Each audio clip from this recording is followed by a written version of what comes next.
¿Qué tal? Muy buenas noches con todos. Sean bienvenidos a esta primera sesión. Muchas gracias por la invitación a IDECAP. Y a ver, voy a proceder a proyectar la presentación que tengo para el día de hoy, ¿sí?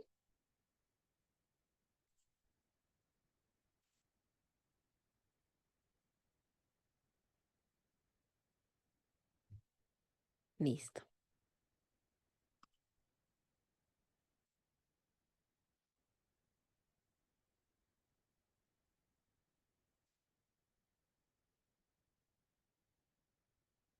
Listo.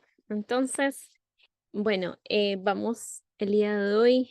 Voy como tengo el agrado de ser su docente, en este caso de poder compartir con ustedes tópicos en relación a lo que es salud pública basada en evidencia. Em, Presentarme brevemente, bueno, ya tengo 12 años como enfermera, 4 años como docente en la carrera de enfermería, este, mm, parte del equipo técnico actualmente del Seguro Integral de Salud, magíster en epidemiología, una, digamos, maestría también en bioestadística, ex becaria de Fondesic, de Pronavet y algunos otros, digamos, aspectos relevantes a la parte académica para poder comentarles acerca de mí, ¿sí? Em, entonces, colegas, vamos a presentarles un poco qué es lo que vamos a ver el día de hoy. Vamos a ver lo que es definición y formulación de un problema dentro de salud pública. Tipos de evidencia, yo creo que ambos temas están bastante relacionados en términos de que eh, para esta definición y formulación del problema necesitamos saber con qué tipo de evidencia podemos contar. En la siguiente sesión sí vamos a abordar un poco más acerca de justamente de dónde sacar estas evidencias, que es como básicamente una continuación de de esta primera sesión. Ambos son aspectos importantes porque nuestra formación requiere ese rigor científico, ¿no? Cuando uno, pues, ingresa a ciencias de la salud, ingresa a este mundo de la salud pública, pues definitivamente uno se va a encontrar con una gama de problemática que aqueja a la población, que finalmente lo que vamos a tener que es tener la capacidad es de justamente definir y formular un problema dentro de salud pública, que estoy segura que todos tenemos ciertas nociones porque hemos aprendido en términos, por ejemplo, de investigación, poder a definir y formular problemas, ¿no?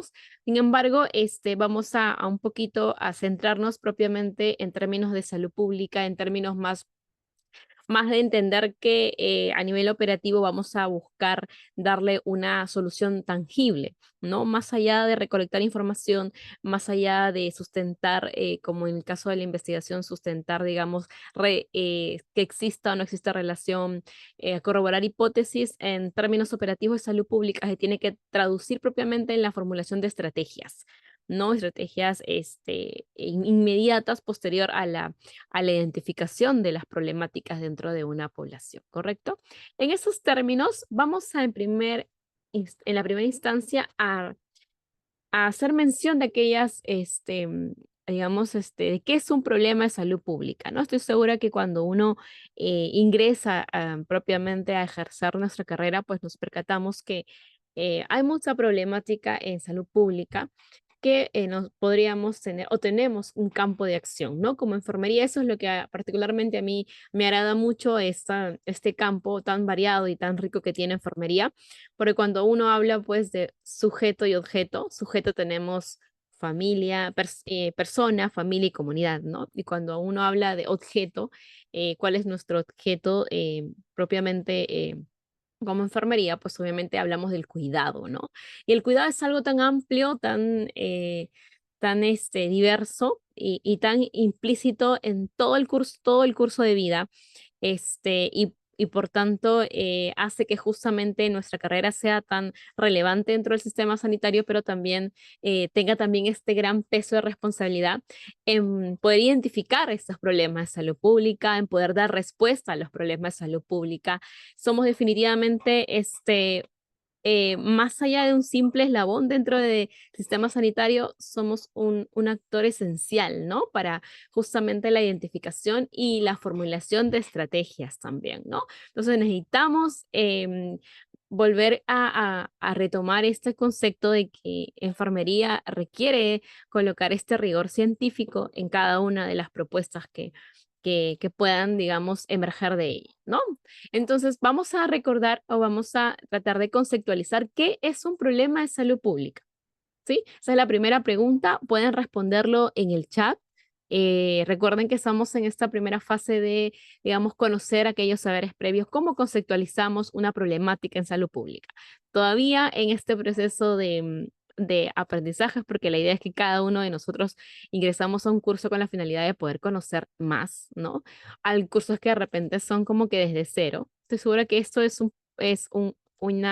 digamos, es conocer algo más, ¿no? Pero porque salud pública lo hemos llevado desde alguna perspectiva dentro de pregrado, ¿no?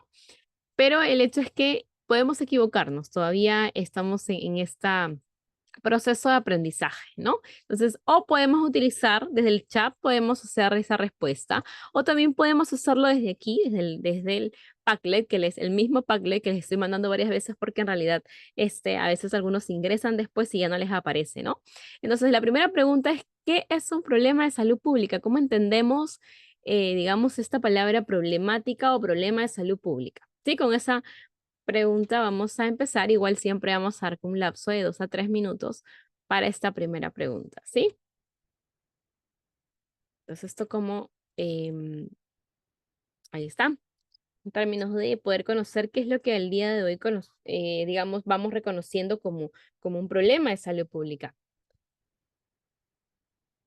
Vamos a ver.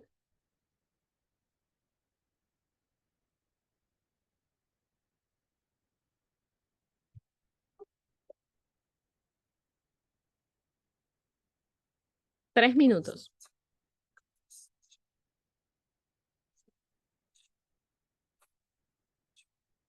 Es una situación que afecta negativamente la salud de una población, ¿correcto? Muy bien. Muchas gracias, Elki. Vamos a ver, ¿no? Entonces, es un concepto bastante acertado en realidad. Cuando uno habla de problema de salud pública, entiende por aquella situación, contexto que efectivamente va a tener un impacto negativo dentro de la salud, o que es un impacto real, tangible o en términos de una probabilidad de un impacto negativo, ¿no? Es decir, tenemos dentro de la problemática de salud pública una realidad ya tangible o tenemos o este riesgo, ¿no? De una situación o condición que pueda afectar negativamente a la población, ¿no? Definitivamente, por ello, va a requerir una intervención inmediata, digamos, una también identificación de los riesgos y por ende también una serie de mecanismos de prevención de estos riesgos, ¿no? Entonces, digamos, estas problemáticas de salud pública varían también en términos de magnitud, de la causalidad, cuáles son digamos, factores que van a tener injerencia dentro de esta problemática de salud pública y el impacto que pueda causar propiamente en la población, familia o en la persona, ¿no? Un punto también importante es que nosotros dentro de la salud pública tenemos esta idea dentro de nuestra formación, ha sido bastante tocado el hecho de que se nos forma, y es correcto con esta idea, de que pues existe un aspecto multifactorial a nivel de la causalidad. Es decir, hay muchos factores que interactúan para poder, obviamente, para poder, digamos, llegar a ser propiamente un factor de riesgo o un factor protector.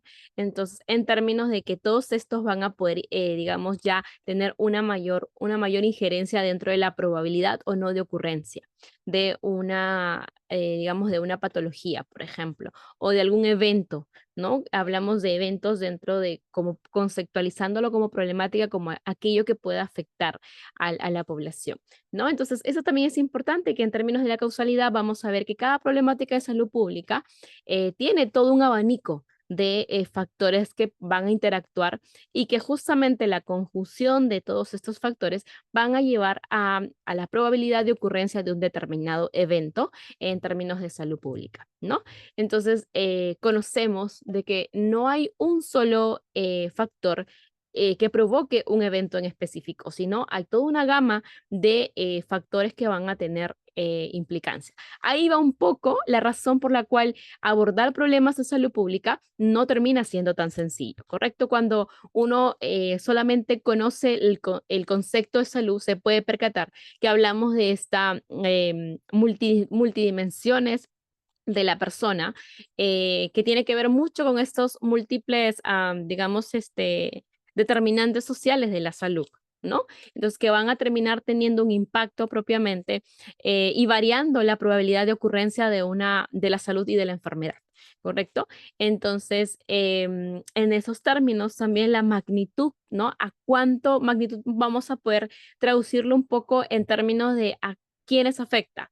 A un grupo reducido, a un grupo más grande. El impacto puede ser diferente. Hablamos de morbilidad, puede provocar enfermedad, a la vez puede provocar de repente discapacidad, puede provocar muerte, puede provocar alguna afección en términos de su salud u otra afección en términos de su salud.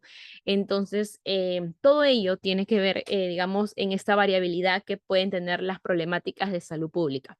Por ende, al tener esta variabilidad en magnitud, en impacto, es ahí que van a ser dos determinantes muy importantes al momento que uno quiere priorizar, ¿no? Porque cuando uno evalúa, ejemplo, anemia, uno se da cuenta de la serie de factores que hay, ¿no? También el impacto que tiene, por ejemplo, dentro de nuestros niños menores de 3 años, que son un grupo más vulnerable, dentro de su desarrollo cognitivo, ¿no?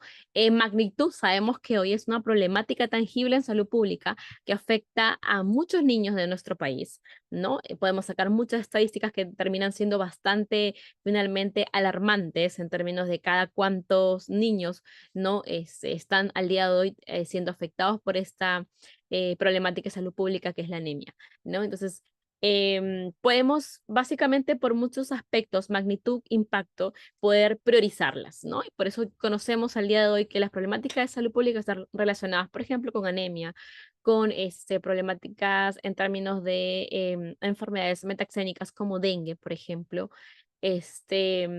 Tenemos, a ver, ¿qué otra problemática de repente se nos viene a la mente cuando hablamos en nuestro país? A ver, por el chat de repente algunas otras ideas, de repente alguna problemática que hayamos escuchado bastante. Enfermedades crónicas, ¿correcto? Yo creo que es uno de los, em, de los tópicos dentro de salud pública que es bastante tocado. Aquellas enfermedades, ¿no? Que hoy están liderando en términos del ranking de morbilidad, ¿no? Que definitivamente nos dan idea de esta transición epidemiológica en la cual estamos en proceso, ¿no? En términos de que tenemos al día de hoy enfermedades infecciosas y también enfermedades no transmisibles, ¿correcto? En comparación con años anteriores en los cuales, obviamente, muchos años atrás teníamos más las enfermedades infecciosas liderando. Entonces, nosotros estamos dentro de ese cambio epidemiológico dentro de lo que se conoce como transición epidemiológica, ¿no? Entonces, estamos en proceso de esa transición epidemiológica, ¿no?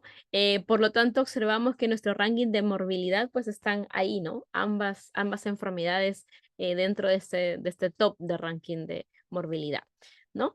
Entonces, una vez que tenemos identificado, una vez que tenemos claro también este panorama en términos de la magnitud y el impacto, obviamente todo esto lo hacemos en términos de que podamos comprender, abordar estos problemas, ¿no?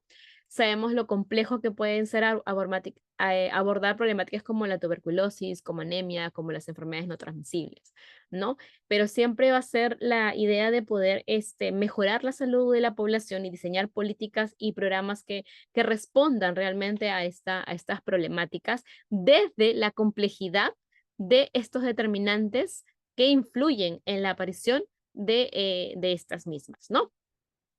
Estos problemas de salud pública, ¿no? Justamente son estos aspectos que van a terminar siendo importantes, el impacto, la magnitud, la severidad, ¿no? O es el impacto en la salud de la población, la severidad, qué tan grave en términos, ¿no? Y la magnitud un poco para ver hacia cuánto se distribuye, ¿no? Unos términos bastante clásicos para conocer la magnitud de manera breve y que todos puedan entenderlo cuando uno quiere comunicar problemáticas de salud pública es, por ejemplo, en lugar de decir, qué sé yo, el 30%, hablar 3 de cada 10, ¿no? 3 de cada 10 personas se enferman de tal o tienen tal enfermedad. Entonces, vamos ahí a ver un poquito el tema de la magnitud, la extensión, ¿no? Es muy diferente decir 3 de cada 10 que decir de repente 7 de cada 10, ¿no? Entonces, llama mucho la atención cuando uno quiere comunicar estas problemáticas de salud pública, qué es lo que habitualmente hacemos y nos va a tocar hacer, ¿no? Entonces, de repente, a veces quienes dicen, no nos gusta mucho la estadística, no nos gusta mucho la epidemiología, pues yo le cuento que es una herramienta bastante útil. Es más, salud pública no puede estar desligada de epidemiología ni la bioestadística. Entonces, es más, es parte de un plus que cuando un profesional de la salud conoce de esto, definitivamente va a tener la capacidad de poder comunicar problemáticas en salud pública justamente sustentada, ¿no? Lo que le llaman informada, ¿no? Porque obviamente va a tener claro la parte estadística, la parte de la magnitud, la parte de la severidad, porque el impacto en la salud de la población lo podemos conocer efectivamente, pero cuando uno utiliza justamente la parte epidemiológica, la parte de bioestadística, termina dando datos claves, ¿no? En relación al impacto, la magnitud y la severidad, ¿correcto? Determinantes y factores también lo podemos saber en términos de, digamos, de alguna patología, ¿no? Que también terminan siendo relevantes contar cuáles son estos impactos, perdón, estos determinantes y factores que van a jugar en esta interacción que termina, digamos, teniendo un huésped o una persona o familia o comunidad y también su entorno y también aquellos aspectos que van a tener relevancia, ¿no? Em, Otro punto importante es qué tipo de intervención vamos a trabajar, una intervención individual o una intervención colectiva, ¿no? Entonces, y otro aspecto, ¿cuál es el impacto, digamos, de esta problemática en salud pública para nuestro sistema de salud y para la sociedad, ¿no? Em, Hay problemáticas en salud pública que van a demandar definitivamente una respuesta inmediata para el sistema sanitario, van a demandar recurso humano, van a demandar adicional, me refiero, ¿no? Un de repente recurso presupuestario adicional. Yo creo que un ejemplo claro de esto es de repente eh, es el impacto que tuvo el COVID dentro de nuestro sistema de salud, ¿no? Mm, Obviamente demandó una mayor, digamos, recurso sanitario en términos de las camas UCI, recurso humano, una organización, un cambio, una reestructuración de lo que es cómo se daba la atención incluso de salud, porque pasamos a tener alguna innovación en términos de ir a la telesalud. O sea, nos retó bastante y nos obligó a tener cambios en nuestro sistema de salud, ¿no?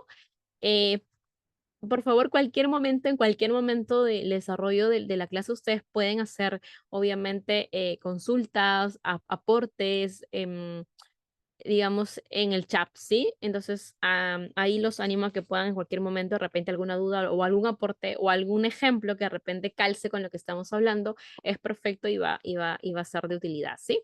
Pueden hacer también uso del chat para sus consultas o dudas. Entonces, si nosotros hablamos de problemáticas en salud pública, como ejemplos, hay muchas, ¿no?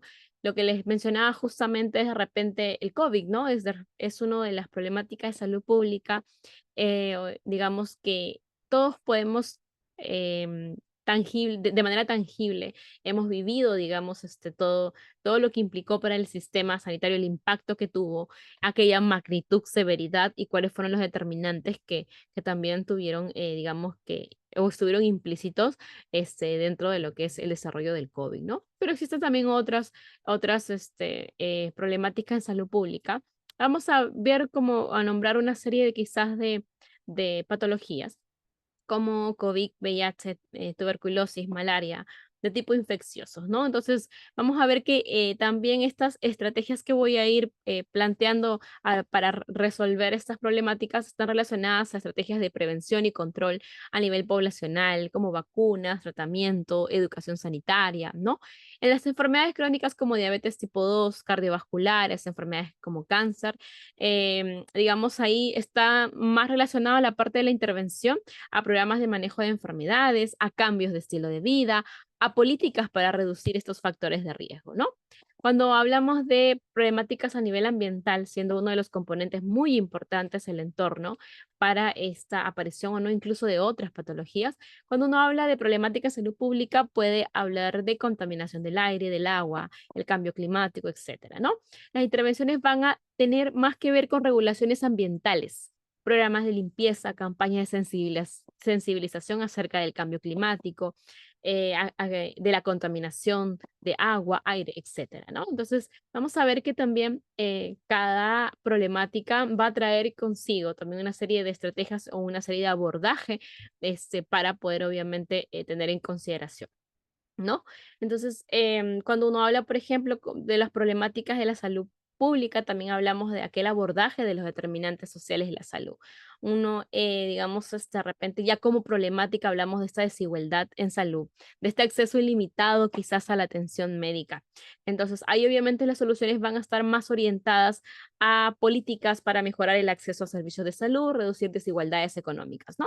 Una es la, por ejemplo, políticas bastante tangible es, por ejemplo, el AUS, ¿no? El Aseguramiento Universal en Salud, el cual se planteó el reto de poder tener a una mayor cantidad de población con un seguro, entendiéndose que el seguro es aquella, digamos, como llave a poder tener acceso a la atención en salud, ¿no?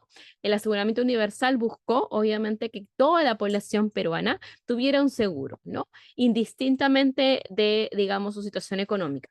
En términos en nuestro país funcionó más la figura, por ejemplo, del Seguro Integral de Salud, como aquella IAFA pública, para poder cubrir justamente a estas personas. Obviamente, en primera instancia, aquellas que bajo condición de pobreza o extrema pobreza y otras condiciones dadas por norma tengan un seguro. Pero todavía había una brecha en términos de aquellas personas que no calzaban con estas condiciones, digamos, específicas socioeconómicas, pero que no tenían seguro, ¿no? Hablo de personas que no eran pobres, que no eran de extrema pobreza, que no estaban afiliadas por norma, pero digamos que no tenían seguro. Entonces llega en el año 2019, en respuesta a eso, lo que es el SIS para todos y empieza a ver, a cubrirse esa brecha, ¿no?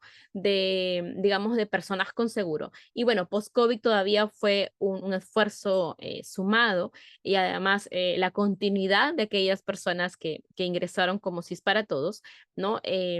Hizo que al día de hoy pues hoy tengamos una alta cantidad de personas con seguro casi cubierto al 99%, ¿no? O sea, ya no hay, digamos, casi ninguna persona que no tenga un seguro, o es salud, o es CIS, pero tienen un seguro. Y esa fue una de las políticas planteadas en nuestro país que terminó, digamos, funcionando. No solamente hablando de cobertura poblacional, ¿no? Es decir, tenemos ahora mucha, o mejor dicho, toda la cantidad de población, en su mayoría peruana, tiene un seguro, ¿no? Ya habrá otros aspectos en relación al acceso limitado a la atención médica, más allá de simplemente tener un seguro, que definitivamente creo que todos conocemos, ¿no? Un poco ver el tema de la calidad, de la disponibilidad de los servicios que ya termina siendo otra problemática que tendríamos que abordar como tal, porque obviamente está siendo parte de este acceso limitado a la atención de salud. ¿No? Entonces, ahí las soluciones van a tener justamente por ver otras políticas más allá del AUS, ¿no? Porque ya el AUS funcionó, el AUS está al día de hoy siendo efectivo, fue una de las políticas exitosas, bueno, todavía continúa siendo, pero necesitamos ir un poco más, ¿no? Alguna política que mejore este acceso a los servicios de salud, reducir incluso desigualdades, inequidades en términos también de la salud, u otras que puedan también afectar justamente la salud, ¿no? Otra problemática de salud pública que hoy debemos ser bastante más conscientes de lo que implican, porque ya hemos pasado por una primera, que es aquellas problemáticas emergentes como las nuevas enfermedades infecciosas, ¿no? El cambio climático, aspectos de estilo de vida, aspectos de la alimentación actual, aspectos de, digamos, condiciones ambientales, etcétera, está haciendo también, digamos, un lugar es muy propicio para las enfermedades emergentes, ¿no? Definitivamente cuando uno se encuentra frente a ese tipo de enfermedades como el COVID, pues las estrategias de intervención van a variar mucho en términos de que requieren una respuesta rápida. Sobre todo cuando hablamos de tipo infecciosas, porque van a tener una rápida propagación y la idea siempre es minimizar el impacto de la salud pública respecto a esta capacidad de propagación de algunas virus, bacterias, etcétera, ¿no? Entonces, vamos con esto, gama, digamos, de enfermedades que hemos visto, de enfermedades, o aquellas problemáticas de salud pública, hemos visto que también la estrategia de intervención tiene su propia orientación, ¿no? Entonces, vamos a empezar ahora con lo que es problemas de salud pública, cómo se van a identificar, que es un poco, digamos, la razón de poder justamente, digamos, entender o llevar el curso es esa, ¿no? Poder decir, ¿cómo planteo un problema de salud pública? Por ejemplo, cuando uno se parte de alguna realidad observada, que eso es un punto importante, uno lo que, digamos, tiene también que ver es esta recolección y análisis de información, ¿no? Podemos sacar información para poder sustentar que aquella observación o aquella, y esa, digamos, idea que tengo de poder abordar una problemática de salud pública es real, es tangible, es que tiene que haber obviamente datos que puedan sustentar. ¿No? Hay datos de vigilancias, encuestas, estudios epidemiológicos, ¿no? Que me permitan ver, identificar el problema y también un poco conocer idea de su magnitud, de su severidad de repente, si es que encuentro ya en términos, digamos, teóricos, qué es lo que provocaría esta problemática de salud pública de no resolverse. Entonces también tengo que tener todo esto, digamos, como un sustento, ¿no? Cuando uno evalúa el impacto, también es un poco analiza cómo el problema afecta a la salud de la población, qué tan urgente es la necesidad de intervención, son cosas que tengo que ir planteando a lo largo de esta formulación de una problemática.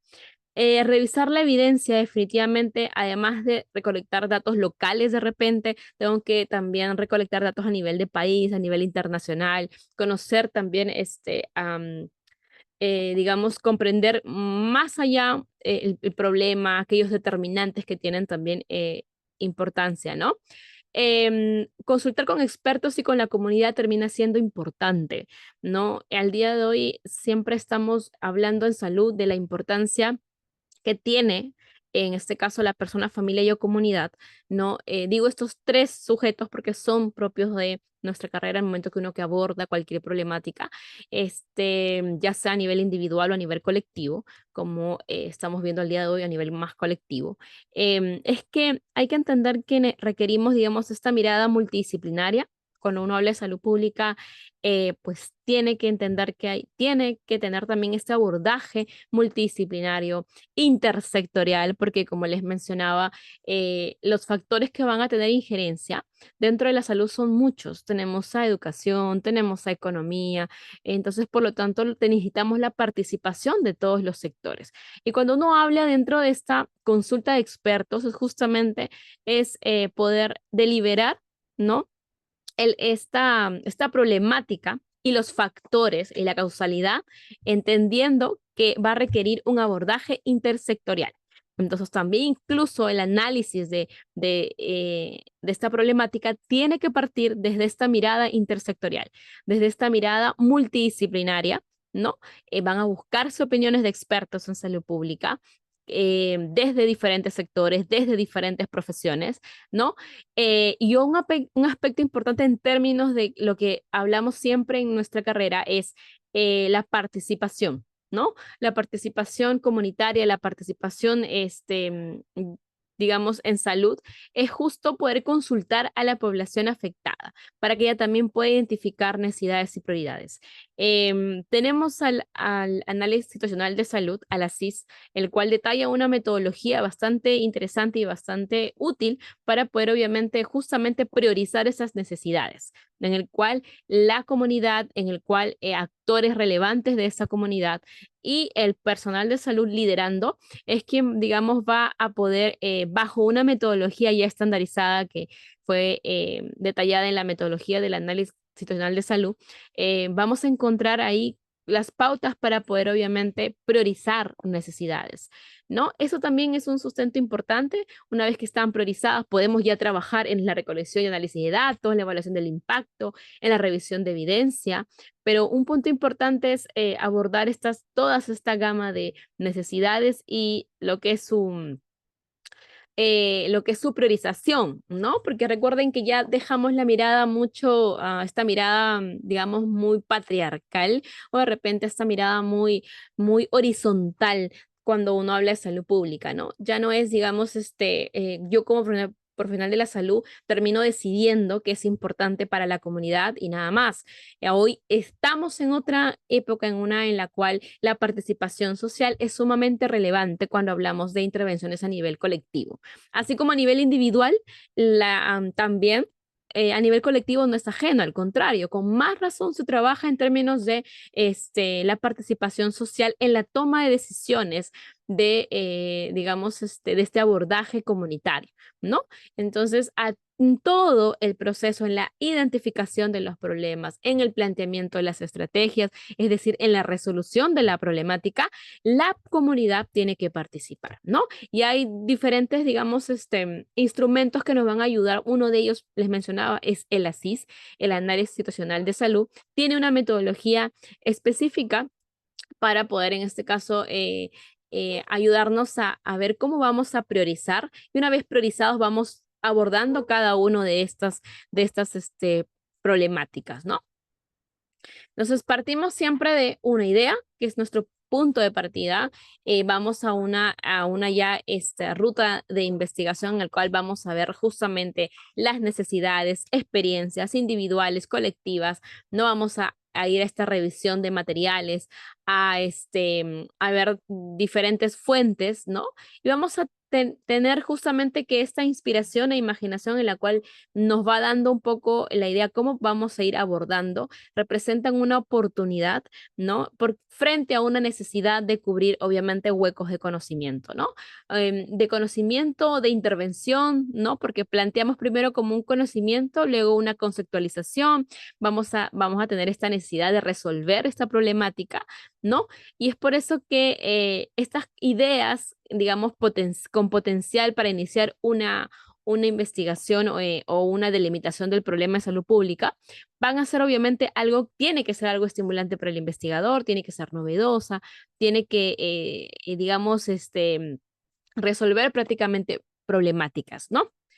Y cuando uno va viendo esta delimitación del problema, es que uno va, digamos, delimitando, enmarcando claramente lo que es el problema. Por lo tanto, vamos a entender que va a tener que ser esta delimitación problemática específica, medible, también relevante y bajo un contexto específico, ¿no? Definitivamente va a ser muy diferente delimitar un problema, incluso el mismo problema en diferentes regiones, ¿no?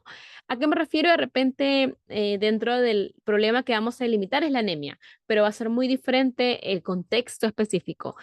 Abordar la anemia dentro de, por ejemplo, solo hablando a grandes rasgos, dentro del contexto de una región de la costa, de una región de la selva, de una región de la sierra. Cada uno tiene diferentes contextos que vamos a tener, si bien todas estas diferentes factores que van a tener injerencia, incluso pueden compartir los factores, pero el peso que tiene cada factor va a ser muy diferente en cada una de estas regiones naturales, ¿no? Entonces, dentro de cada una de estas regiones que se encuentran en costa, sierra y selva. Entonces, por lo tanto, cada uno va a tener un contexto específico y la problemática también tiene que abordar este contexto específico. ¿no? Entonces, a eso se refiere con este último items, ¿correcto? Dentro de la formulación de un problema va a tener ciertos aspectos a tener en consideración. Vamos a plantear objetivos, vamos a plantear una pequeña pregunta de investigación, ¿no? Una justificación, una viabilidad y de repente algunas deficiencias de conocimiento, si es que es algo propiamente o de intervención, ¿correcto? Entonces vamos a ir, es muy similar a cómo tenemos la noción de cómo plantear de repente incluso como una investigación, ¿no? Los criterios digamos, para plantear un problema, ¿cuáles son? Es que se ha planteado como una pregunta que tenga esta posibilidad de ser investigado, que también sea ético, ¿no? No podría de repente hacer, digamos, o plantear una investigación que estuviera fuera de los contextos éticos, ¿no? Am, las relaciones que de repente quiera yo corroborar o que quiera expresar tienen que ser claras, ¿no? Entonces, de repente, si quiero abordar algún tipo de relaciones entre algunas variables, ¿no? La redacción del planteamiento a nivel cuantitativo, pues sabemos que tiene que tener un párrafo introductorio, unos objetivos, una pregunta, una justificación y hay que hablar de aquella deficiencia de conocimiento o de intervención que de repente yo desea abordar. ¿Sí? Entonces, de esa manera es como un poco uno va formulando una problemática en términos de salud pública, ¿no? Bien, hasta ahí consultas, preguntas, ¿todo claro?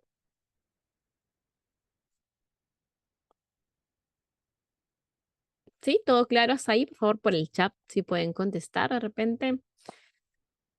Antes de pasar a lo que es tipos de evidencia, muchas gracias, muchas gracias. Entonces, vamos a pasar a este tópico que a mí me gusta muchísimo, porque les mencionaba que para uno justamente formular estos problemas, pues uno va a valerse de la epidemiología, va a valerse de lo que es la bioestadística, ¿no? Va a valerse básicamente de la evidencia, porque eso es lo que nos da justamente un rigor científico a nosotros como profesionales, ¿no?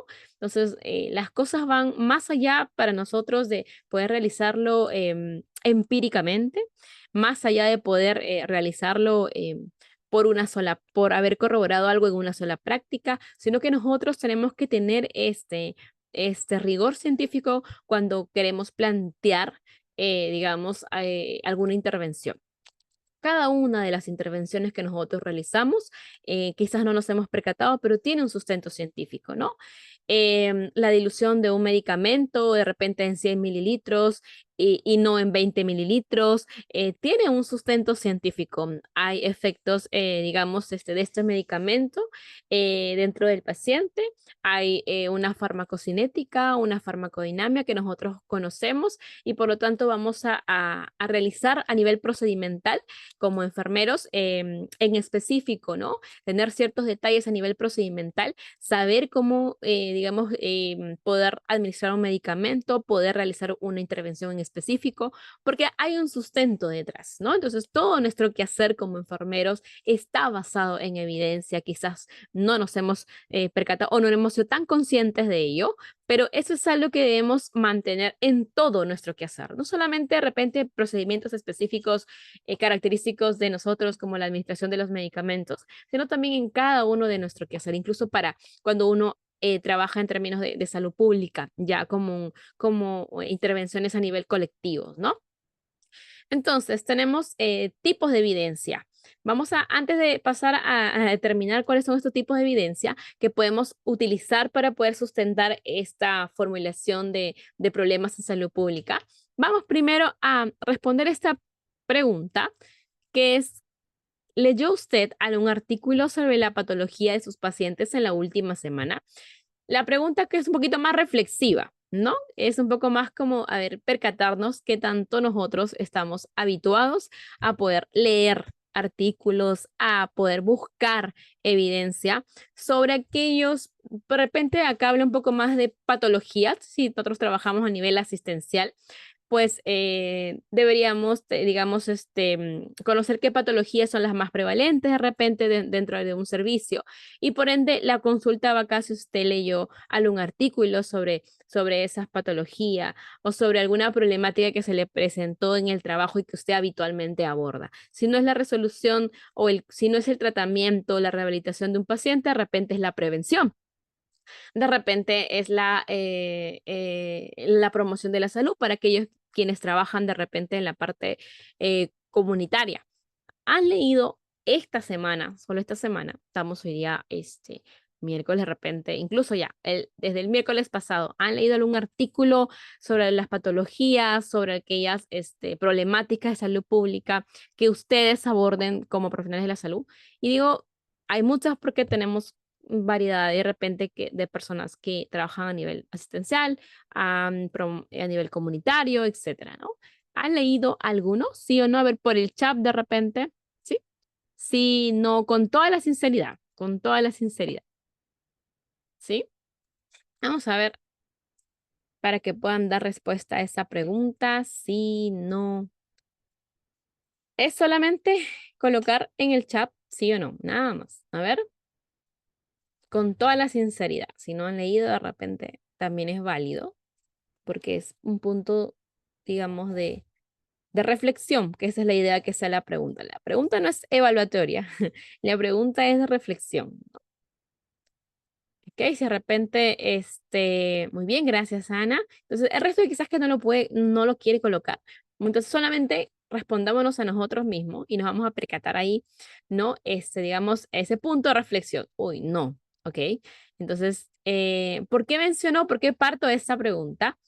Porque en realidad, al día de hoy, estamos frente a un contexto, incluso, bueno, esto siempre ha sido así, no es nuevo, pero de todas maneras yo creo que post-COVID conocimos ciertos términos, tuvimos más noción o tangible, porque vivimos un contexto que nos hizo, digamos, tener contacto con estos términos, con estos aspectos que antes no lo teníamos. La epidemiología, yo creo que quienes nos formamos en epidemiología antes de COVID, fue, como dice, fue una formación a puro amor al arte, ¿no? Como cuando uno escoge un cabeza azul, como algo que nadie se entendía pre-COVID, ¿no? Bueno, post-COVID hoy hay mucho más demanda y mucho más formación de profesionales epidemiólogos, pero antes no.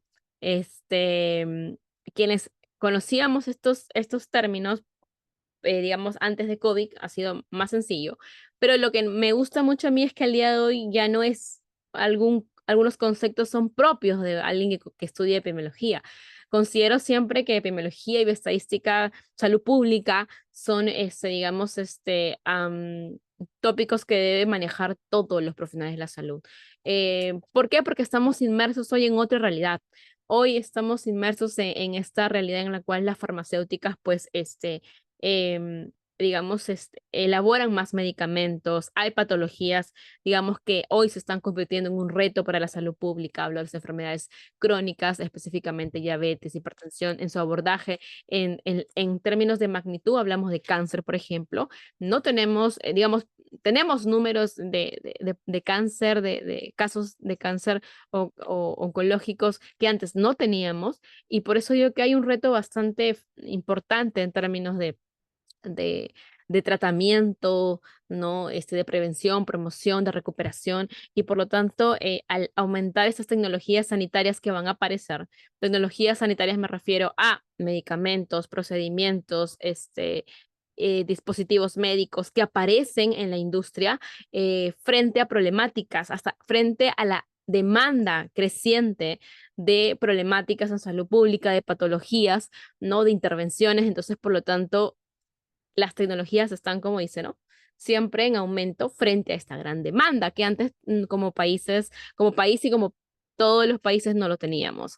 Entonces, dado que hay esta creciente demanda, es que también nos reta como profesionales a que si antes no eran tópicos, o mejor dicho, eran tópicos muy especializados, al día de hoy son tópicos transversales.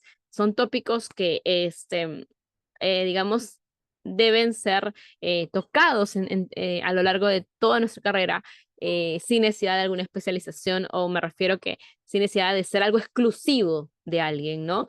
En realidad ahí va un poco por entender de que la práctica basada en evidencia hoy es algo necesario de entender, ¿no? En todo, en la salud pública, en todas las aplicaciones, ¿no?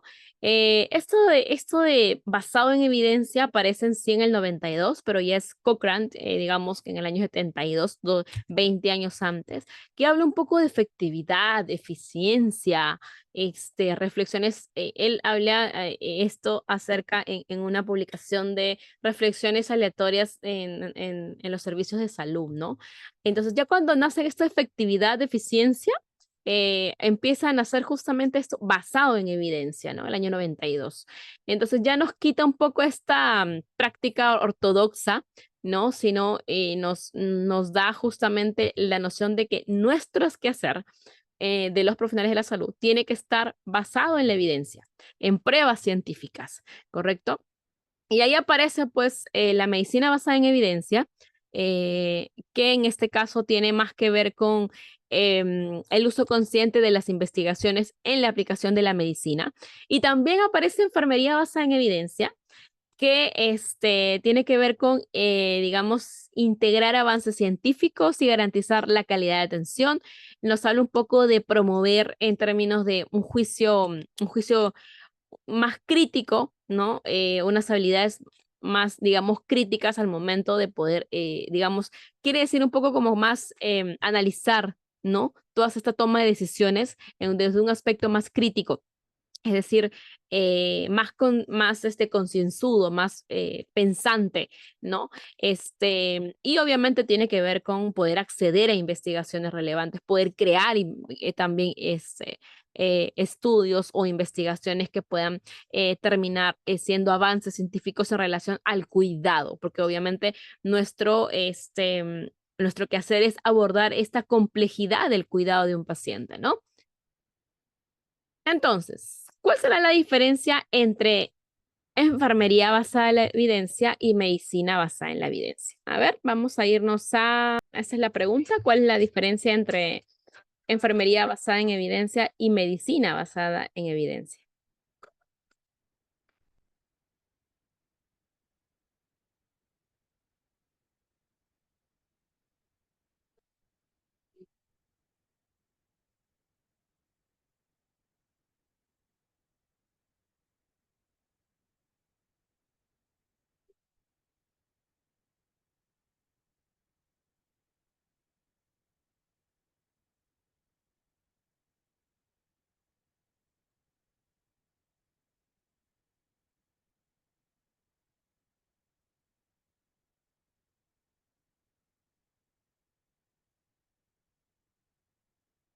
A ver, también pueden hacerlo por el chat, no se olviden.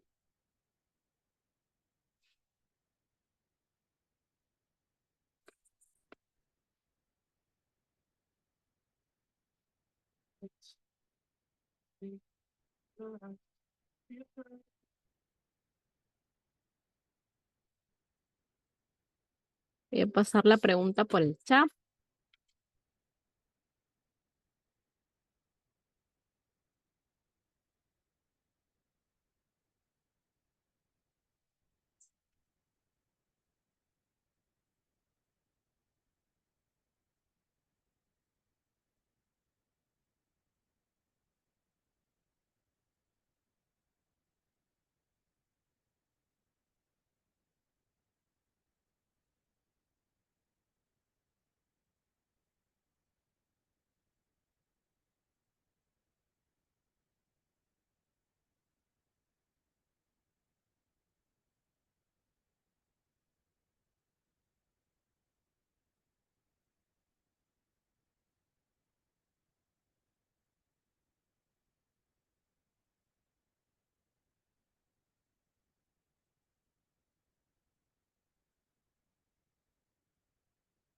También pueden hacerlo por el chat, no se olviden.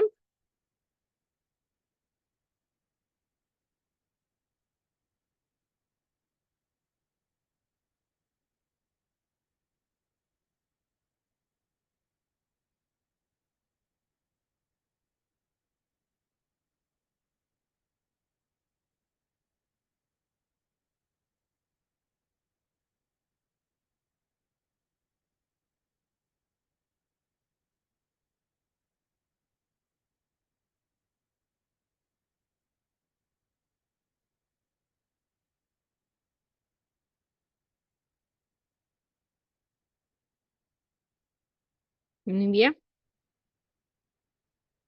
Vamos a ver entonces cuál será la diferencia, ¿no? Entonces, la medicina basada en evidencia obviamente está más orientada a centrarse en diagnósticos, ¿no? En diagnóstico, tratamientos farmacológicos o procedimientos médicos, ¿no? Mientras que enfermería basada en evidencia está orientada a prácticas de cuidado, intervenciones educativas, aspectos psicosociales relacionados con el bienestar del paciente, ¿sí? Entonces vamos a ver cómo, a mí me pareció muy curioso porque particularmente en la parte laboral, digamos, analizo un poco de la medicina basada en evidencia, que está más orientada al tema de tratamiento, porque hay, ¿no? En mi rama, por ejemplo, hay epidemiología clínica, que ve mucho lo que es esto, lo que es esta pregunta PICO, ¿no? PICO, te falta la T. Entonces, ¿por qué? Porque esta pregunta PICO es lo mismo que hace medicina basada en evidencia, pero ellos se llama PICO nada más, ¿no? En cambio, aquí en enfermería se llama PICO. ¿Para qué sirve esto, no? Hay que entender que justamente esta evidencia que hablamos, por ejemplo, dentro de enfermería, hablamos de la formulación de una pregunta PICOT. Va a partir la evidencia de la formulación de una pregunta PICOT. ¿Qué significa esta abreviatura PICOT? Es paciente o problema, la P, en el cual vamos a detallar las características del paciente, la población o el problema en salud en general. La I de intervención, ¿no? Que tiene que ver con la acción, la intervención que se va a plantear como respuesta, ¿no? Y que es justamente la que desea contrastar, la que desea investigar, ¿no? Puede ser una técnica del cuidado, puede ser la educación al paciente, puede ser una intervención preventiva, etcétera. El comparador o la comparación, que tiene que ver con una de repente intervención estándar, ¿no? O de repente la ausencia de la intervención, o sea, no hay de repente, ¿no? Es como, como en medicina, como un placebo, ¿no? Entonces, y la O, que es el outcome o llamado resultado o el efecto, mejor dicho, también llamado, ¿no? Son acá los resultados esperados, por ejemplo, mejoras de la salud, mejora de la calidad de vida, mejora de indicadores clínicos, etcétera, ¿no? Y un indicador clínico puede ser incluso, un indicador, por ejemplo, puede ser el bienestar, la percepción de mejora, qué sé yo, o incluso un aspecto muy cualitativo puede ser también un resultado, ¿no? Y el tiempo que siempre es importante en la estancia hospitalaria, en cuántos días, en cuántos, de repente durante la estancia en un servicio, etcétera, ¿no? Esa es la pregunta Picot de la cual se va a la resolución de esta pregunta Picot. Van a haber, obviamente, evidencias para enfermería, ¿no? Se va a formular las evidencias. Un ejemplo de una pregunta Picot. Pregunta, en adultos mayores con riesgo de úlceras por presión, el uso de colchones de presión alternante, o sea, esos colchones que nosotros conocemos, ¿no? En las cuales, digamos, hay una presión que va a ir cambiando durante esta, digamos, estancia, ¿no? Comparado con colchones estándares, ¿no? Reduce la incidencia de úlceras por presión en la instancia hospitalaria. Y ahí nos percatamos que ahí está, pues, una pregunta que tiene que ver con la intervención. ¿Cuál sería la intervención acá, por ejemplo? Ahí está marcado. A ver, ¿cuál es la intervención? ¿Qué estamos buscando? A ver, ¿cuál será la intervención acá? Vamos a aquí, vamos a colocar el resaltador, lápiz inteligente. A ver, ¿cuál será en este caso, la intervención? Definitivamente tiene que ser con, en este caso, el uso de los colchones de presión alternante, ¿correcto? Ese va a ser nuestra intervención. Tenemos el comparador también, en este caso es un colchón estándar, un colchón, esos que tenemos en casa para descansar, son los colchones estándares, ¿no? Tenemos también la población, que son adultos mayores con riesgo de úlceras por presión. Tenemos también lo que es el outcome, qué es lo que esperamos o el resultado. Obviamente, analizar cuál es las incidencias, o sea, los nuevos o la formación nueva de úlceras por presión, ¿no? El tiempo que está durante la instancia hospitalaria. Entonces, ahí vamos a identificar que esta pregunta cumple con todos los criterios que tiene que tener, digamos, como pregunta PICOT propiamente, ¿no? Entonces, Qué interesante, miren, poder plantear de esta forma una problemática y someterlo a prueba, ¿no? Y una vez que tengamos los resultados, esa es nuestra evidencia, ¿no? Ahora, obviamente, eso en términos de crear propiamente una evidencia, ¿no? También la evidencia podemos sacarla a nivel secundaria, ¿no? O sea, ya no recolectar información como acá, datos que vamos a requerir, sino propiamente ya extraer alguna investigación ya realizada, ¿no? Que también es válido para poder, en este caso, sustentar alguna intervención o una problemática en salud pública. Vamos a hacer un ejemplo. Dice, la enfermera encargada de la unidad de tuberculosis, Marta, ¿no? Ha notado que los pacientes que están bajo la supervisión de la metodología DOC, que se da para, en este caso, la entrega de medicamentos, la metodología DOC, ¿alguien conoce la metodología DOC? Nosotros la utilizamos, ¿ah? O sea, esto es históricamente la hemos utilizado muchísimo tiempo atrás, porque entendimos que otra metodología de dar el medicamento semanal para tuberculosis, qué sé yo, no funciona cada 3 días, no funciona. Hay una metodología que hoy la utilizamos, que ya tiempo atrás la venimos utilizando, que se llama DOT. ¿Qué significa la metodología DOT? A ver, ¿alguien conoce esta metodología DOT? Para lo que es la entrega de medicamentos, una metodología corroborada que realmente tiene efectividad en términos de la adherencia al tratamiento, ¿no? O de repente se han preguntado por qué le entregamos diariamente a los pacientes. A ver, consulto, pregunto, a ver, por el chat de repente cualquier idea es válida. ¿Qué es la metodología DOP en la entrega de medicamentos para tuberculosis? A ver, ¿quién me dice? Muy bien, perfecto, Carlos, así es, ¿no? Directamente observado, ¿no? Tratamiento, básicamente tiene que ver con el tratamiento que tiene que ser directamente observado, ¿no? Entonces, ahí es lo que realizamos el día de hoy, que es entregarle el medicamento o sea, el paciente frente a nosotros, ¿no? Y observar que el paciente tome el medicamento. Esta metodología DOC en tuberculosis ya tiene tiempo atrás, ¿correcto? Muestra un mejor resultado en la adherencia al tratamiento, que es lo que nos importa mucho porque queremos evitar esta farmacoresistencia por parte de, en este caso, los pacientes, ¿no? Entonces, Marta está viendo esto. En la historia que estoy mencionando acá está contando esto. Marta dice, ha notado que los pacientes que están bajo la supervisión de la metodología DOC, ¿no? Tienen mejores resultados en cuanto a la adherencia al tratamiento y por ende la curación. El equipo de salud de la clínica está considerando implementar esta metodología con Carlos o un paciente, ¿no? Para asegurarse que cumpla su tratamiento correctamente. ¿Cuál será la pregunta pico ahí? ¿Cómo plantearíamos? ¿Cuál es la población? A ver, ¿cuál sería la población acá? Fácil, ¿no? ¿Quién sería la población? Los pacientes, o en este caso Carlos, el paciente con tuberculosis. ¿La intervención cuál sería? ¿Cuál sería la intervención? ¿Qué es lo que estamos esperando? ¿Tenemos una idea de qué es lo que va a funcionar? ¿Esta metodología DOT podría ser? ¿Sí? El uso de la metodología DOT, ¿no? Que es tratamiento directamente observado.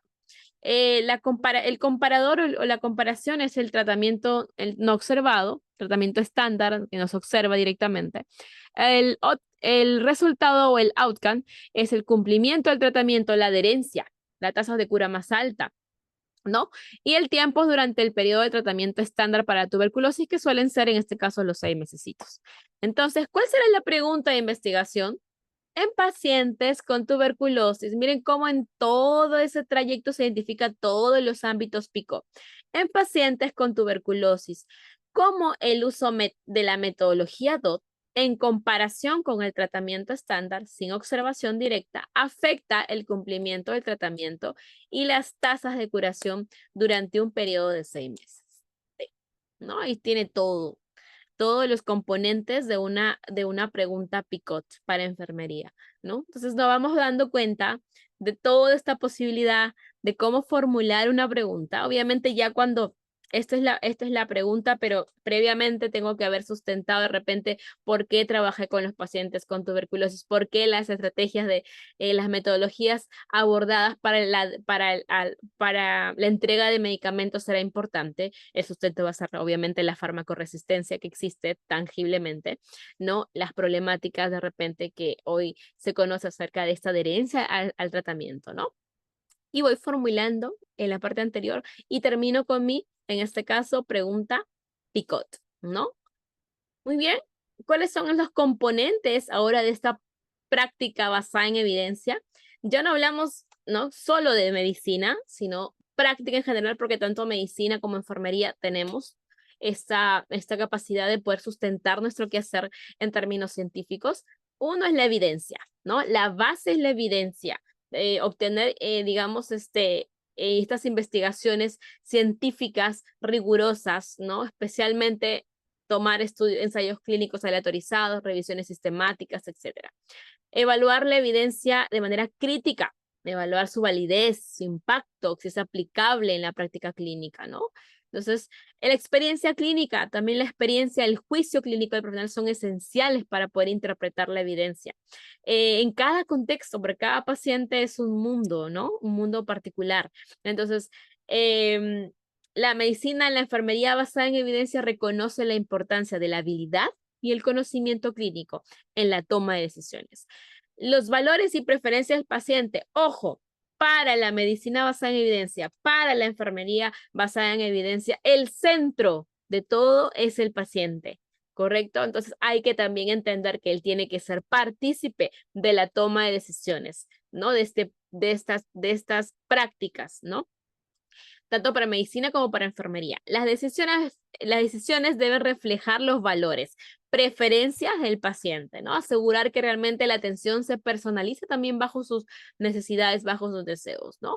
El paciente es el enfoque, en este caso, central, ¿no? Sobre todo para el tema de la toma de decisiones.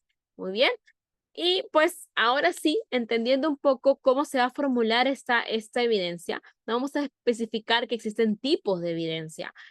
Van a referirse un poco a la calidad, la fuente de información y tenemos pues niveles de evidencia en términos de jerarquía. Jerarquía, por ejemplo, en el top 1, arriba, en la cima, van a estar las revisiones sistemáticas y metaanálisis, ¿no? Son consideradas como, digamos, la mejor evidencia.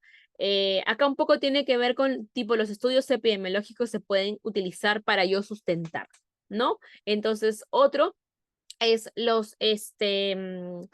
entender que, por ejemplo, estas revisiones sistemáticas y metaanálisis combinan resultados de múltiples ensayos clínicos aleatorizados, ¿no?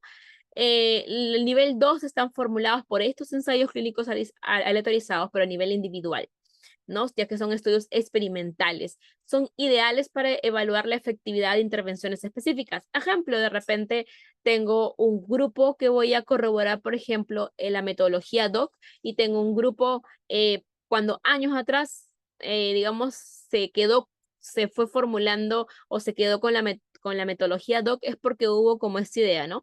A un grupo se aplicó la metodología DOC al otro grupo con la metodología estándar de dar tratamiento, y se corroboró, se siguió en el tiempo de estos 6 meses, por ejemplo, ¿no? Y se corroboró cuál de estos grupos tenía mayor adherencia. Y obviamente entendimos que es el grupo que tenía bajo esta metodología DOC, ¿correcto? Estudios de corte y caso y control, ¿no? Son tipo de estudios, en este caso, longitudinales, en los cuales se va a seguir en el tiempo. Son de tipo observacionales, analíticos, ¿no? Se va a seguir en el tiempo. Los experimentales es el ECA, el ensayo clínico aleatorio es un experimental. Los casos y controles y cortes son de tipo observacional, ¿no? No hay manipulación propiamente, digamos, de la variable independiente, ¿no? Es decir, no manipulamos nada. Acá sí, porque acá, por ejemplo, hay una manipulación porque esta variable, digamos, independiente, que es en este caso la intervención para la adherencia al tratamiento, que es en este caso la metodología, por ejemplo, DOC, yo la doy a un grupo y a un grupo no. entonces yo estoy manipulando esta variable, digamos, ¿no? En cambio, para el resto, eh, para esto de acá no hay manipulación para ninguno de los otros estudios, ¿no? Entonces tenemos estudios además, digamos, descriptivos y de casos. Puede ser un reporte de casos o serie de casos, puede ser un estudio transversal o de encuesta que también sirve mucho para formular hipótesis, ¿no? Ah, y acá en el caso, digamos, de las cohortes o casi control, digamos, van a establecer asociaciones. No van a confirmar tanto, se acercan a la causalidad, pero no al 100%, porque estos son los que más se acercan a la causalidad, ¿no? Opiniones de expertos, experiencias clínicas también van a ser, pero van a ser del último, digamos, nivel de evidencia, ¿no? También algunos de alguna manera pueden ser válidos para formular estudios descriptivos, ¿no? Muy bien. Acá viene como un pequeño intermedio en términos de poder entender que de repente existe una serie de metodología más detallada, la metodología GRADE, que nos va un poquito a sistematizar cómo calificar la calidad de la evidencia y la fuerza de las recomendaciones, en este caso en las guías de práctica clínica, pero también puede ser utilizado para salud pública e investigación, ¿no? Lo que es la metodología GRADE es básicamente un grupo internacional de expertos, digamos, quisieron crear de una manera más ordenada, sistemática y transparente, saber cómo evaluar la evidencia, que, digamos, y poder clasificarla en una evidencia de alta calidad, una evidencia como por ejemplo de alta calidad los ensayos clínicos aleatorizados con bajo riesgo de error de sesgo o grandes estudios observacionales con resultados consistentes y bien diseñados, ¿no? Entonces, esta evidencia de alta calidad es el nivel justamente top del nivel de confianza, ¿no? La evidencia de calidad moderada son ensayos clínicos con algunas limitaciones, un tamaño de muestra pequeño, por ejemplo, estudios observacionales con resultados consistentes, pero con algunos factores que van a reducir su confianza, ¿no? Entonces luego tenemos evidencia de baja calidad, ¿no? Y que son, la verdad es que muchos estudios calzan acá en estudios de baja calidad porque son estudios observacionales con alto riesgo de sesgo o ensayos clínicos con serias limitaciones, ¿no? Muchos de los nuevos medicamentos, la formulación de nuevos medicamentos, por ejemplo, calzan un poco como que baja calidad o calidad moderada, ¿no? Entonces, es probable en este caso que nuevas investigaciones afecten la confianza en la estimación del efecto, etcétera, ¿no? Y acá tenemos la última, que es la de calidad muy baja, que son estudios observacionales con limitaciones muy serias o severas, evidencia indirecta a veces, ¿no? También se consideran, pero como evidencia de calidad muy baja, ¿sí? Existen, ahora, estas, por ejemplo, en el caso de la guía de práctica clínica, se van a puntuar así como tenemos, por ejemplo, formulación de evidencia científica, pero que es consciente que la evidencia que sustentó, digamos, la recomendación eh, se basa en evidencia de alta calidad o de calidad moderada o de baja calidad o de calidad muy baja, ¿no? Entonces, eso también nos va a ayudar un poco a entender justamente a poder categorizar este nivel de evidencia que se utilizó en las guías de práctica clínica, por ejemplo, ¿no?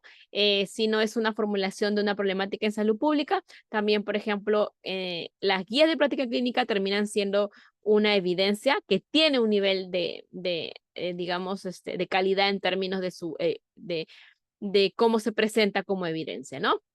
Es decir, estas guías de práctica clínica van a ser unos documentos sistemáticos, ordenados, que van a ayudar a los profesionales de la salud a la toma de decisiones sobre qué hacer frente a una determinada patología o situación clínica, que obviamente va a detallar justamente, ¿no?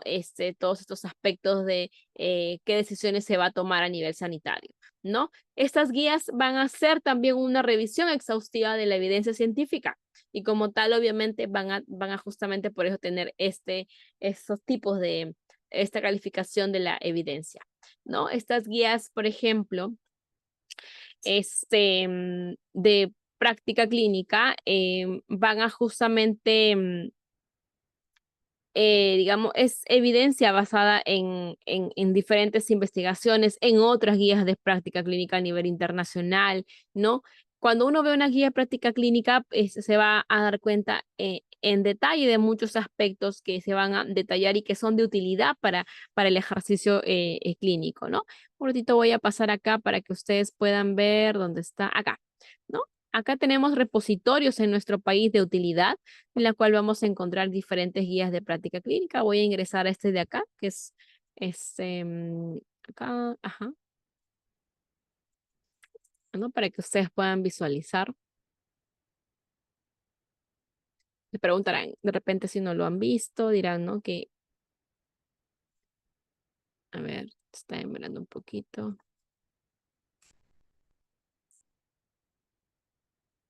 Vamos a colocarle si no, guías. Ahí está. A veces cuando ingreso desde Google, como que,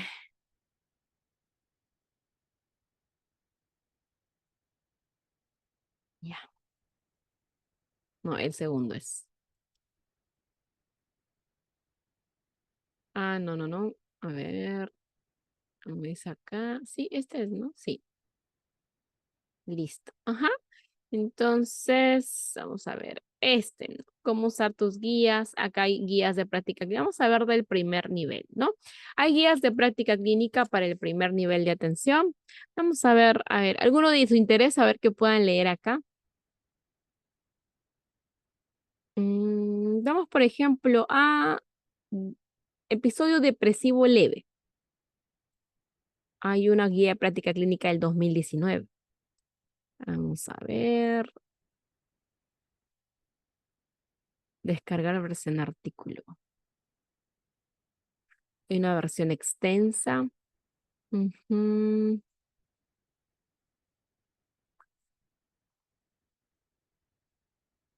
Guía de práctica clínica para el tamizaje de manejo, ¿no? En este caso lo hizo, por ejemplo, Salud. Parte con una introducción, nos cuenta un poco la metodología, ¿no? Vamos a ver acá, la búsqueda, la revelación de la certeza, que es lo que les mencionaba, ¿no? Vamos a ver por acá. Y acá viene justamente la formulación. Miren, pregunta número 1. En población adulta se debería brindar intervenciones para prevenir el desarrollo de episodios depresivos. Buenas noches. ¿Cómo te puedo ayudar? Ya. Y tenemos acá, ¿no? La recomendación en población adulta del primer nivel de atención, sugerimos brindar intervenciones para prevenir desarrollo de episodios depresivos. Brindar intervenciones preventivas de tipo psicológica, educativas, basadas en terapia cognitivo-conductual, como por ejemplo charlas sobre el desarrollo de inteligencia emocional, estrategias que faciliten la resolución de problemas personales, aptitudes que deben aportar a la persona, ¿no?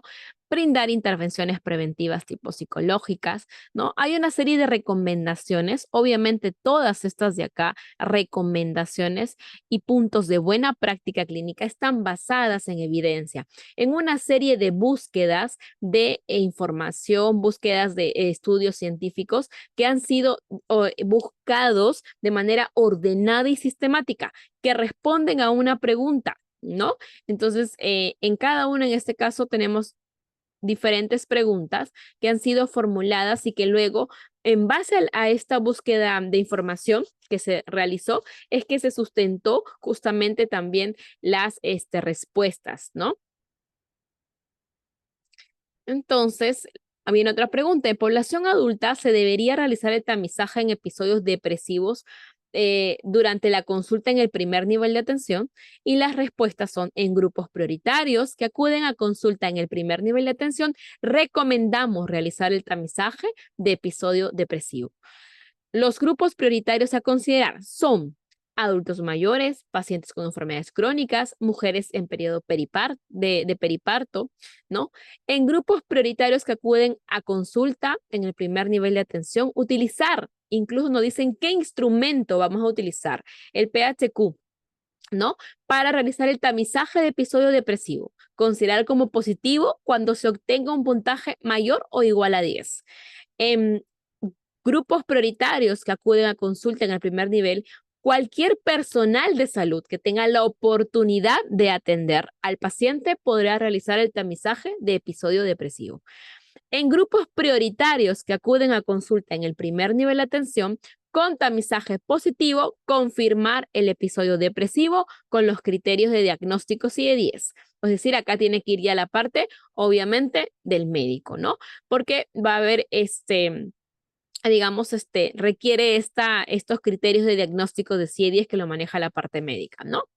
En adultos con episodio depresivo confirmado, realizar el descarte de depresión bipolar. Considerar depresión bipolar se sospecha de cualquiera de las siguientes situaciones. Y nos detalla, ¿no? Ocurrencia de un episodio hipomaníaco, ocurrencia de un episodio maníaco, hipomaníaco, una elevación leve y persistente del ánimo, maníaco, humor elevado sin relación a las circunstancias, que pueda variar con a una excitación casi incontrolable, ¿no? Cuyos síntomas estuvieron presentes por una o más semanas. En pacientes con episodio depresivo, confirmar en quienes se sospeche de depresión bipolar. Refiere al psiquiatra para un diagnóstico y manejo. Hasta ahí, yo pregunto, así como todo lo que he estado leyendo, pregunta y respuesta, las cuales han sido buscadas con evidencia científica por este grupo de personas que realizó esta guía de práctica clínica. Les pregunto, ¿para enfermería se da de utilidad todas estas pautas que está dando respecto a cómo se maneja, en este caso, en el primer nivel de atención, en lo que es el episodio depresivo leve, sí o no? Así, a grosso modo. ¿Les es útil o no o nos es útil como enfermería poder conocer cómo es el manejo, digamos, el qué hacer básicamente en detalle, incluso qué instrumento, ¿no? Porque acá nos está indicando incluso, miren, que todo personal de salud, ¿no? Esas son las recomendaciones que están basándose en la evidencia científica nacional, internacional. ¿Será de utilidad o no será de utilidad de repente conocer esto de repente solamente algo netamente médico, netamente de otro profesional, netamente para un investigador? ¿Qué opinan? A ver, ¿será o no será de utilidad? Cuando uno habla de evidencia, de repente mi problemática que estoy hablando de salud pública, por ejemplo, puede ser de repente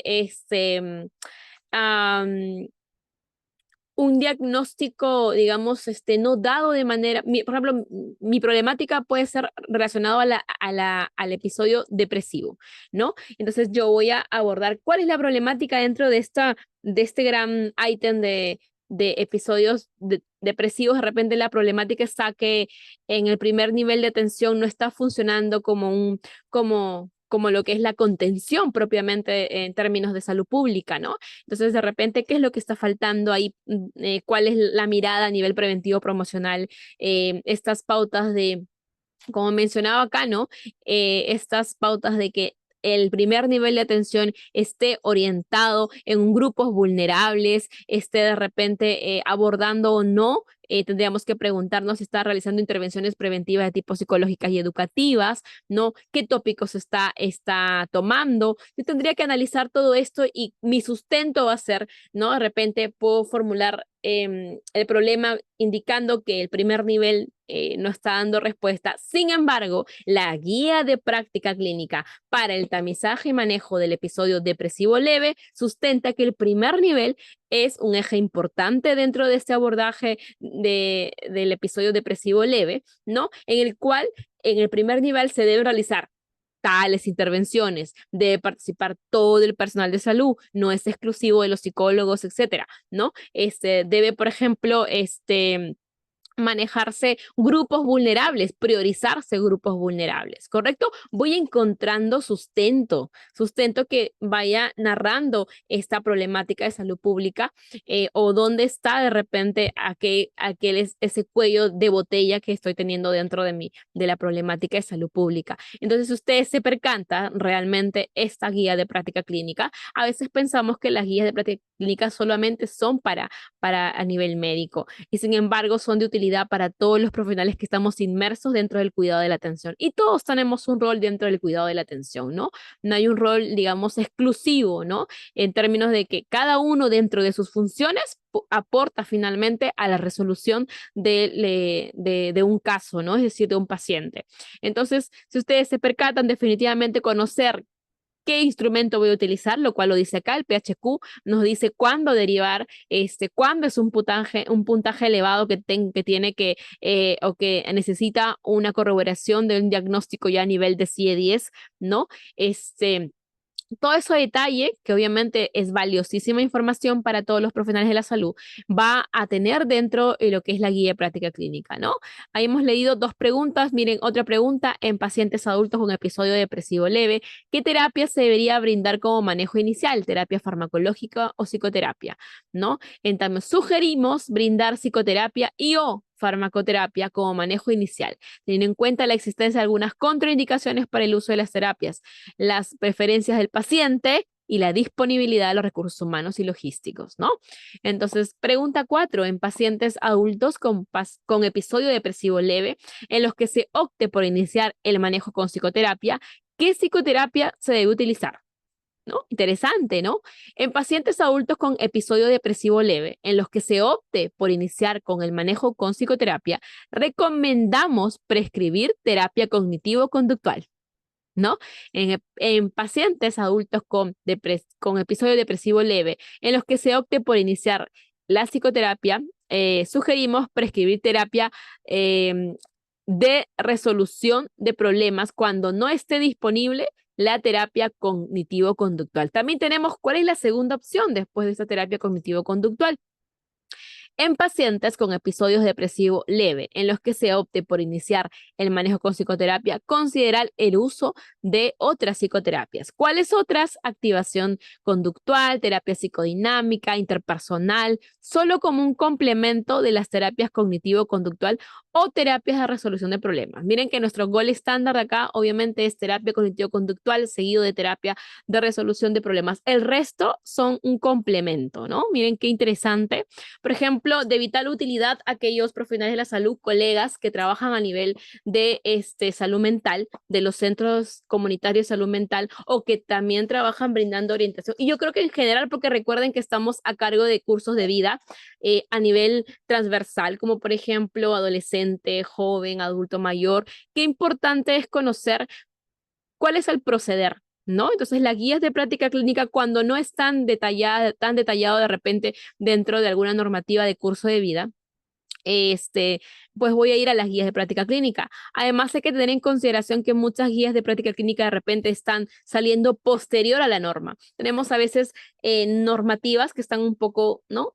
Bastante hacia atrás, que están del 2019, por ejemplo, la del adulto mayor es 2023, si no me equivoco, está bastante muy bien elaborada y bastante muy bien detallada también, actualizada, pero de repente vemos algunas otras normas, me parece que la de adolescente y también del adulto están un poco más atrás. Entonces, de repente tenemos duda respecto a cómo se maneja hoy algo puntual, como por ejemplo acá los episodios leves de depresión, y tenemos la evidencia actual, mucho más actual de repente en comparación con la norma técnica, y vemos opiniones, ¿no? Que están, debidamente ordenadas. Esto es una también evidencia científica, ¿no? Y que podemos denotar una serie de respuestas más claras respecto a consultas que quizás sean, digamos, consultas realizadas por nosotros, ¿no? En pacientes adultos con episodios depresivos leve, en los que se opte por iniciar el manejo con terapia farmacológica, ¿con qué antidepresivo se debe iniciar?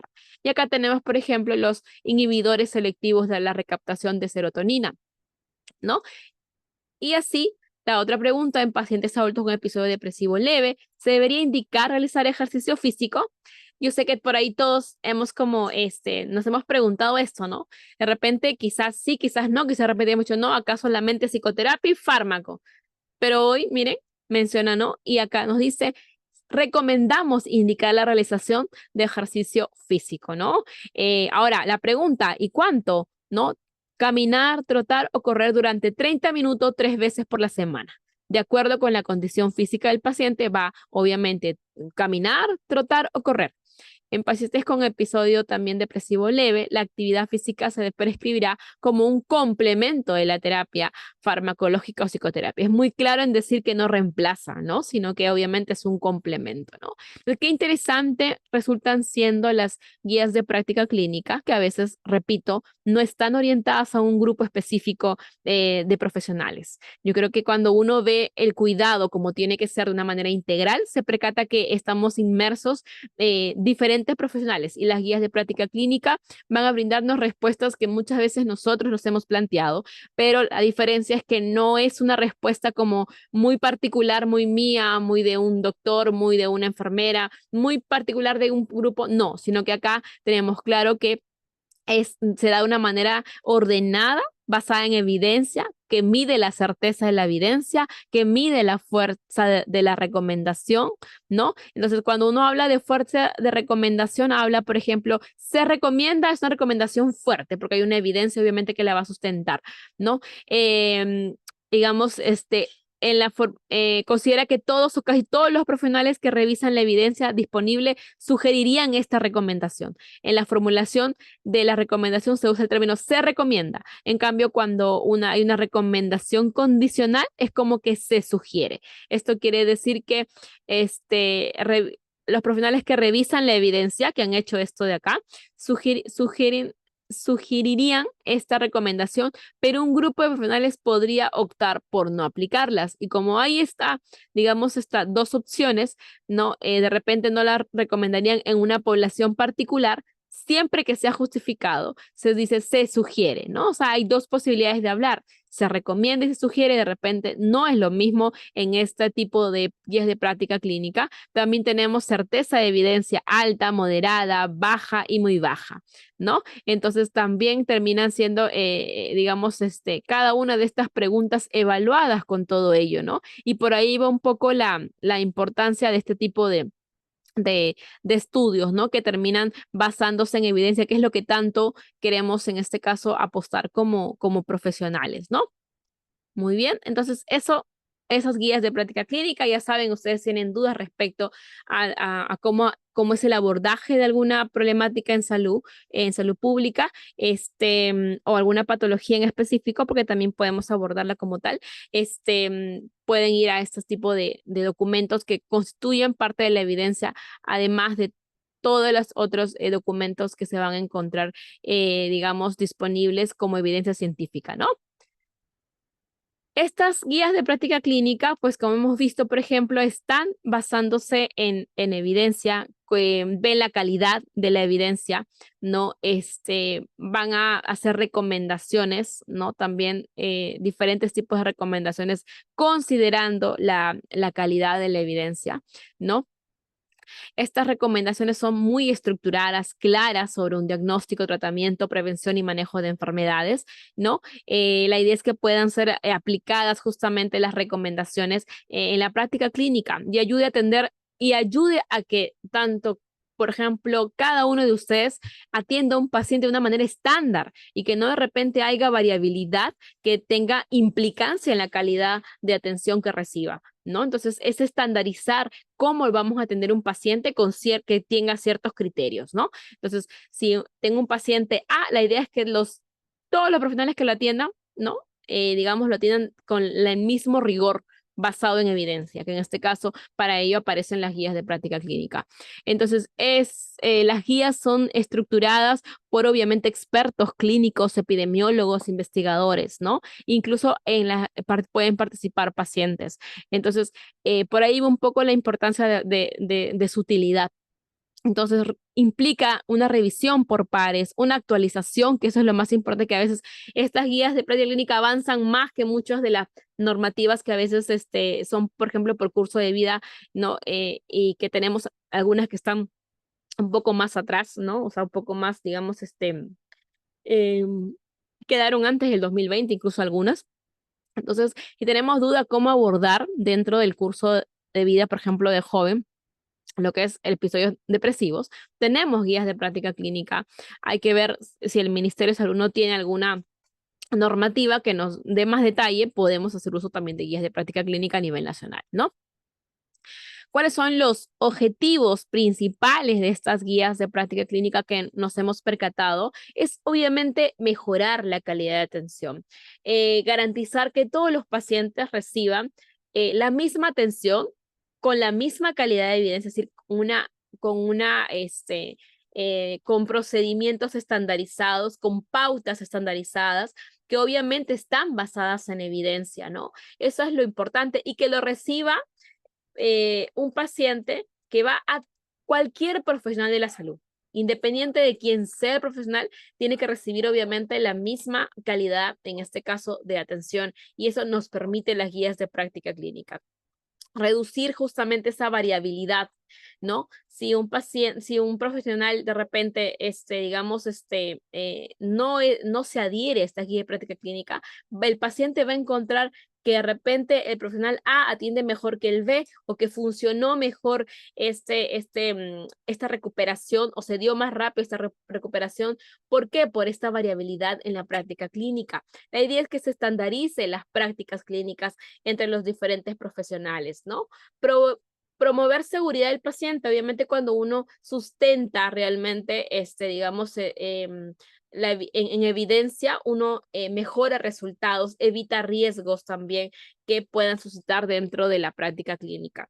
Y otro aspecto es que optimizar el uso de recursos, ¿no? Porque ahora sí vamos a asegurar un uso eficiente de los recursos, ¿no?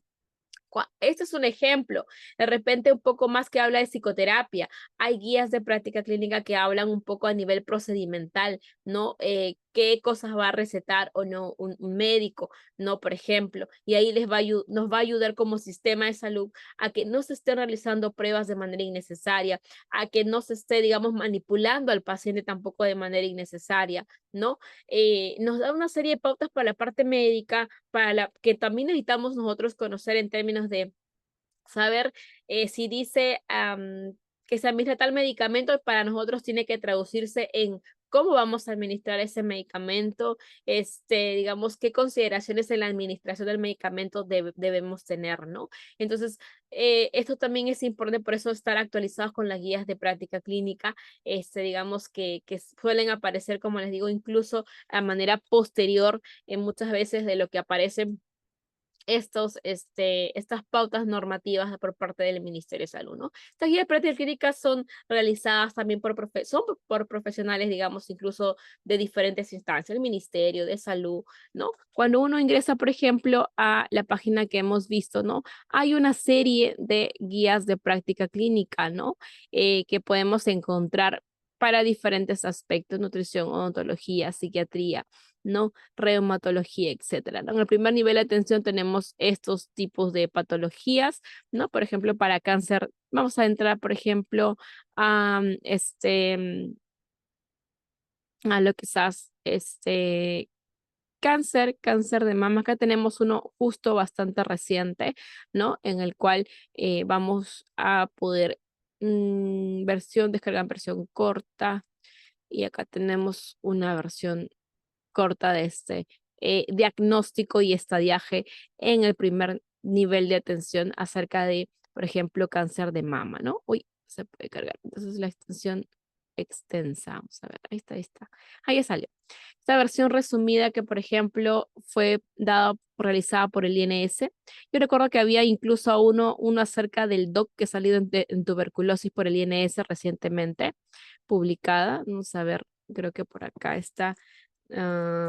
DOC, tuberculosis, Instituto Nacional de Salud, tratamiento.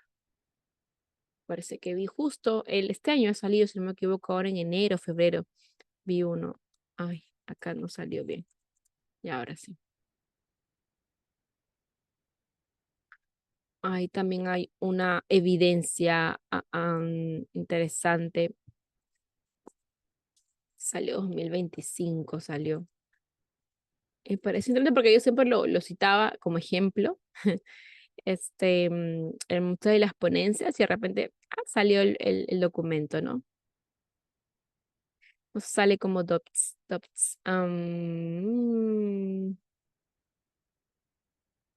Instituto Nacional de Salud, a ver, tuberculosis, TBC, no recuerdo con qué nombre estaba, adherencia, a ver, algo debe estar así. Si no, ya vemos la de acá también.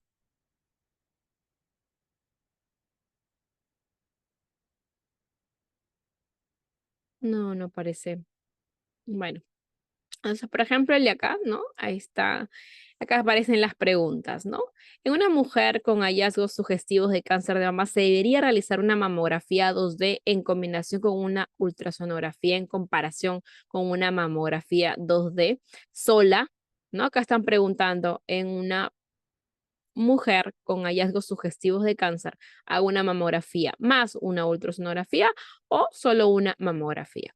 Y entonces acá están, miren, la certeza de la evidencia muy baja, ¿no? Recomendación condicional a favor, condicional porque acá están algunas condiciones especificadas, ¿no?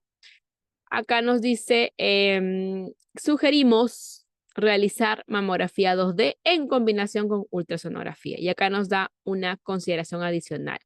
Y más detalles acá también, acá también. En mujeres con con mamas densas y hallazgos sugestivos de cáncer de mama, se debe realizar una tomosíntesis en comparación con mamografía 2D, ¿no? Entonces también nos dice una recomendación condicional a favor, ¿no? Entonces tenemos varias, digamos, preguntas relacionadas justamente a este tamizaje, este diagnóstico de cáncer de mama que se pueda realizar en este primer nivel de atención, ¿no? Entonces, finalmente lo interesante es que, por ejemplo, también terminan haciendo un flujograma, ¿no? De imagen para el diagnóstico de cáncer y tenemos más claro, ¿no? cómo, cómo poder o cómo debe proceder el abordaje de una persona con hallazgos sugestivos de cáncer de mama en este primer nivel de atención, por ejemplo, ¿no?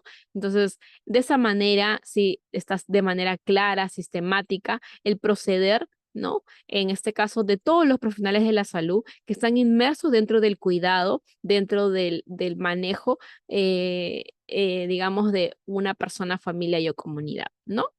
Y así como hay quizás más a nivel asistencial, también hay a nivel colectivo, como les mencionaba, hace poco ha salido uno también del DOCS en relación a lo que es tuberculosis, ¿no?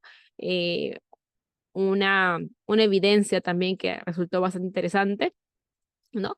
Vamos a ver si de repente, un ratito por acá, me parece que lo tengo, porque lo publicó justo el Instituto Nacional de Salud y lo publicó, recuerdo haberlo guardado tipo ah, Instituto Nacional de Salud, acá está. Y yo recuerdo, tenemos, ok, siempre cuando uno está publicando bastantes guías de práctica clínica, recientemente, digamos, también Am, recientemente, digamos, hay bastante em, re- publicaciones, ¿no? Entonces eso es bastante bueno, ¿no? Porque son ya guías, digamos, validadas por el mismo INS, que cumplen con toda la rigurosidad metodológica para poder realizarlo, ¿no? Eso es bastante bueno que en nuestro país estén suscitando este tipo de guías, ¿no? Tenemos, a ver, último salió la guía de trastorno hipertensivo del embarazo en el primer nivel de atención. A ver, otros, acá tengo. Del tamizaje del cáncer colorectal en el primer nivel de atención, del manejo de una ITU en el embarazo, tenemos de cáncer del cuello uterino, por acá tiene que estar, a ver.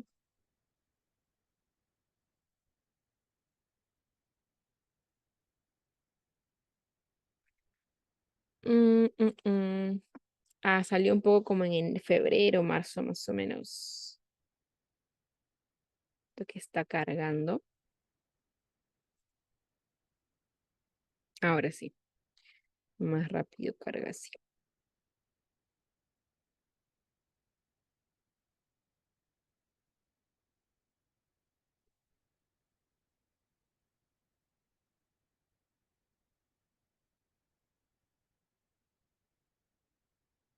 Ujú, a ver, un momento que ahorita le encuentro. Acá está.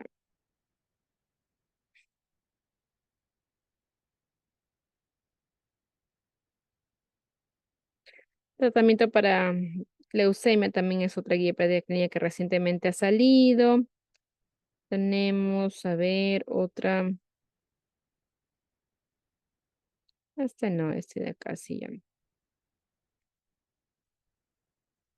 También, por ejemplo, la certeza de algunos medicamentos, la efectividad, eficacia de algunos medicamentos también suelen salir ahí, ¿no? Este, dentro de las publicaciones del INS, ¿no? Hay publicaciones también muy interesantes, por ejemplo, la evaluación de las brechas de servicios de salud para el tamizaje de cáncer en el primer nivel de atención, ¿no? También bastante interesante en relación a esas publicaciones que pueden ser documentos de sustento cuando estoy formulando problemáticas de salud pública, ¿no? Ya tengo datos de nuestro país que puedan obviamente sustentar de repente algún tipo de abordaje o alguna estrategia, obviamente diferente para poder dar en este caso, solución a ese tipo de problemáticas, ¿no? Me parece que no le termino de encontrar reporte breve. Hay un reporte incluso, ¿no?, de plantas medicinales, ¿no? De repente, utilizados en nuestro país. Hay bastante información en realidad que últimamente ha sido, este, digamos, mm, publicado por el INS que terminan siendo de bastante importancia, ¿no? Vamos a ver en qué estoy ya. No, parece que no lo tengo. Pero finalmente hay información bastante interesante y de calidad dentro de todo lo que va publicando el INS y puede ser sustento para el momento que uno va formulando esta problemática en salud pública, ¿no? Había uno que justamente hablaba de este tipo digamos, de intervención más comunitaria como es esta metodología DOPS dentro de lo que es tuberculosis, ¿no? Señalando obviamente continúa siendo una metodología bastante efectiva en relación a la adherencia al tratamiento de pacientes con tuberculosis, que es de vital importancia para la recuperación y para evitar justamente esta farmacoresistencia para estos casos, ¿no? Muy bien, hasta ahí alguna consulta, pregunta, ya hemos culminado con todo el desarrollo del curso. Preguntas, consultas, ¿sí? ¿Todo claro de repente? ¿Sí? Tendría que mencionar que si hay consulta o pregunta, en buena hora, y si en todo caso, mencionar al menos el tema de que todo esté claro, ¿sí? Consultas, preguntas. Muy bien, entonces si no hay consultas, preguntas, entonces estamos culminando con la capacitación el día de hoy. Muchas gracias a cada uno de ustedes por haber participado en esta primera sesión del curso de salud pública basado en evidencia. Muchas gracias.